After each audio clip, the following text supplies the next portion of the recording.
2월 4일 금요일 입춘인데요. 온라인으로 매일의 묵상에 참여하시는 모든 분들께 주님의 은혜와 말씀의 능력이 함께 하시기를 간절히 소망합니다. 오늘은 창세기 34장에서 본문 25절부터 27절 그리고 30절을 함께 묵상하기를 원합니다.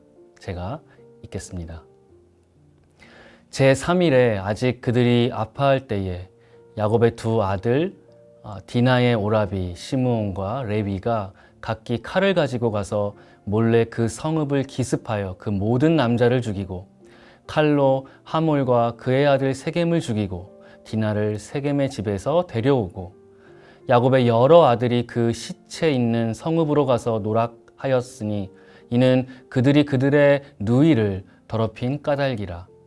야곱이 시므온과 레위에게 이르되 너희가 내게 화를 끼쳐 나로 하여금 이 땅의 주민 곧 가나안 족속과 브리스 족속에게 악취를 내게 하였도다. 나는 수가 적은즉 그들이 모여 나를 치고 나를 죽이리니 그러면 나와 내 집이 멸망하리라.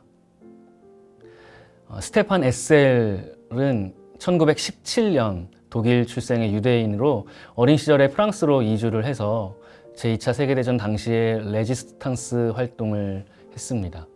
그러다가 체포가 되었는데 유대인 강제 수용소에서 사형 선고까지 받았으나 극적으로 탈출을 하였는데요. 전후에 프랑스 외교관으로 1948년 유엔 세계 인권 선언문 작성에 참여했고요. 그리고 유엔 주재 프랑스 대사 또 유엔 인권위원회 프랑스 대표 등을 역임합니다. 그의 대표 저작인 분노하라 그리고 멈추지 말고 진보하라 등에서 이 에셀은 레지스탕스로 활동하게 된 기본 동기가 분노였다고 회고를 합니다. 폭력적이고 반인륜적인 이 나치에 대한 분개가 그로 하여금 참여하게 만들었고 끊임없이 몸부림치면서 앞으로 나아가게 한 것입니다. 고대 그리스의 시성 호메로스의 대표 작품인 일리아스는 분노의 노래로 시작을 하는데요. 분노를 노래하소서 여신이여 펠레우스의 아들 아킬레우스의 파괴적인 수천의 아카이아인들에게 수많은 고통을 가져다 준 분노를 수많은 영웅들의 강건한 혼백들을 하데스로 보냈고 그들을 개들과 새들의 먹이로 던져버렸다네. 이 트로이 전쟁을 배경으로 하지만 전쟁보다는 이 아킬레우스의 분노가 대서사 전체를 끌고 갑니다. 앞부분에는 이 그리스 연합군의 수장 아가멤논이 이 자신의 애인을 요구한 것에 대해서 분노했고요. 그리고 그 전투를 보이콧하면서 전개되는 스토리였다면 이 후반부로 가면 자신의 절친이었던 이 파트로클로스가 적장인 헥토르에게 죽임을 당한 것에 대해서 격노하면서 드디어 전투에 참전을 하고 전쟁을 이끄는 내용을 그리고 있습니다. 이 분노에 대해서 좀 생각을 해보면요. 분노는 지극히 평범하고 흔하게 우리가 경험하는 감정들 가운데 하나이죠. 분노해야만 하는 일도 살면서 있습니다. 그런 일에 대해서도 분노를 주저하거나 아니면 포기해서는 안 되죠. 그것이 내 자신에 대한 것이든 아니면 다른 사람이나 어떤 대상에 대한 것이든 견딜 수 없는 일에 대한 그 일에 대해서 한 발 물러선다면 우리는 반드시 지켜야만 하는 많은 것들을 지킬 수가 없게 되고 또 새로운 성장이나 발전을 경험할 수 없을 것입니다. 그럴 때 무관심하고 또 그것에 대하여 포기하는 것은 아주 최악의 태도라고 할 수가 있는데요. 하지만 분노하는 인간에게 더 중요한 것이 있다면 그것은 무엇에 대해서 분노할 것인가? 또 어떻게 그 분노라는 감정을 표현하고 발산하고 혹은 자제하거나 그것을 어떻게 다룰지가 더 중요한 이슈가 될 것입니다. 오늘 본문을 보면 이 야곱의 딸인 디나가 히위족 속 하몰의 아들인 세겜에게 강간을 당하면서 시작이 됩니다. 디나를 범한 후에 사실 세겜은 진심으로 그녀를 사모하게 되었고요. 그리고 정식으로 청혼을 하게 되죠.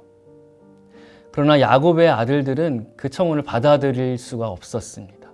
여동생을 범한 사건에 대해서 이 타오르는 분노와 복수심에 눈이 멀어서 하나님과 언약의 증표였던 할례를 빌미로 해서 세겜 거민들을 잔인하게 학살하고 노략을 합니다.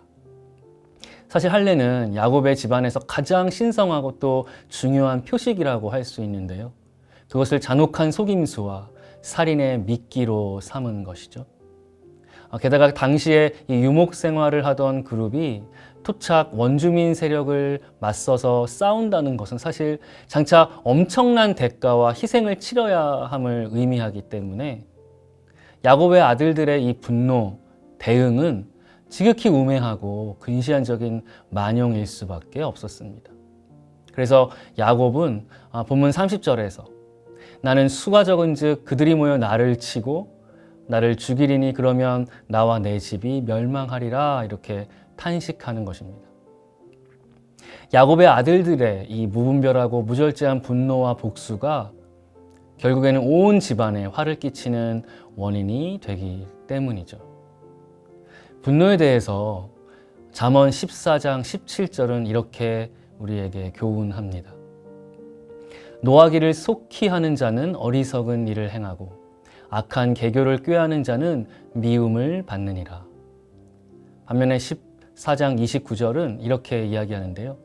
노하기를 더디하는 자는 크게 명철하여도 마음이 조급한 자는 어리석음을 나타내느니라. 여러분, 우리는 무엇에 또 누구에 대해서 분노를 느낍니까? 그런 감정을 어떻게 다루고 반응하고 있나요? 그 감정이 다른 사람을 향한 것일 수도 있고요. 또 어떤 상황이나 일에 대한 감정일 수도 있습니다. 아니면 내 자신에 대한 불만족일 수도 있겠습니다. 그 대상이 누구이건 간에 또 무엇이든 간에 먼저 기억해야 할 것은 그 즉신의 감정을 있는 그대로 배설해버리는 것이 중요한 것이 아니라 한 발짝 뒤로 물러나서 주님께 쏟아놓는 것, 주님 앞에 내려놓는 것입니다. 믿음의 선진들이 그랬던 것처럼 주님께 나의 솔직한 마음과 감정을 토로해낼 때에 주님이 주시는 위로와 안식을 누리고 또 구원과 회복을 주시는 주님의 그 능력을 경험할 수 있을 줄로 믿습니다. 왜냐하면 그리스도는 우리의 연약함을 동정하지 못하시리가 아니고 모든 일에 우리와 똑같이 시험을 받으셨지만 죄는 없으신 우리를 긍휼히 여기시고 때를 따라 도우시는 주님이 되시기 때문입니다. 성도 여러분께서 받은 은혜를 댓글로 남겨주시면 함께 묵상하는 분들과 좋은 나눔이 온라인상에서 있을 줄로 생각이 되는데요. 많은 성도님들의 댓글 참여를 부탁을 드립니다. 기도하겠습니다. 살아계신 하나님, 우리가 하루를 살면서 우리의 감정을, 특별히 분노를 느끼고 그것을 표현할 때가 종종 있지만 주님, 먼저 주님 앞에 나아가 그러한 감정을 내려놓기를 원합니다.